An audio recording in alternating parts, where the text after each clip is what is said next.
We knew there were tens of thousands of absentee votes that hadn't been reported in a couple counties, Henrico and Spotsylvania in particular, in the 7th district race. And it seems like we figured that when they come back, it could change the race, but it has, as you mentioned, completely flipped it on its head. Now, just before 5 o'clock, we told you that Delegate Nick Freitas, the Republican in this race, was winning by about 1,300 votes. That was about the margin, give or take, throughout most of the day. Then, absentee ballots that had not been reported in both Henrico and Spotsylvania were published on the State Department of Elections website. And as it stands currently, Abigail Spanberger, the Congresswoman, the incumbent, currently is up by more than 5,000 votes according to those unofficial results. Now, you might be wondering how that happened. Earlier in the day, the Virginia Public Access Project reported that there were tens of thousands of ballots in Henrico County, early votes that initially were left out of their first absentee number reported to the Department of Elections. VPAP now says Henrico election officials overlooked at least 14,000 ballots on election night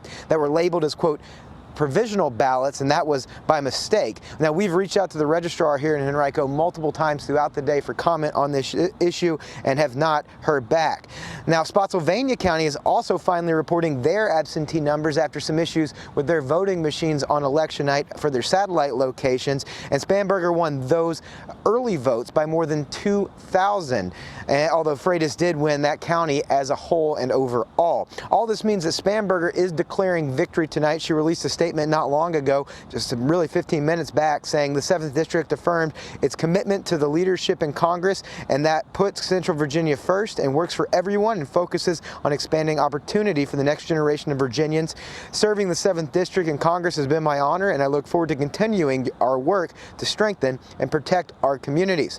Several important points to make with this. We have not at this hour heard from the Freitas campaign. We do know that they were closely tracking and monitoring the absentee ballots in this race that were still unreported as of today. We also know they felt pretty good about the canvassing that was going on, thinking they would pick up some vote totals there. Also, again, we want to reiterate these results right now are unofficial at this hour as election officials continue to canvass and validate their votes. Again, Abigail Spanberger is declaring victory, but her opponent has not conceded, and there still could be a ways to go.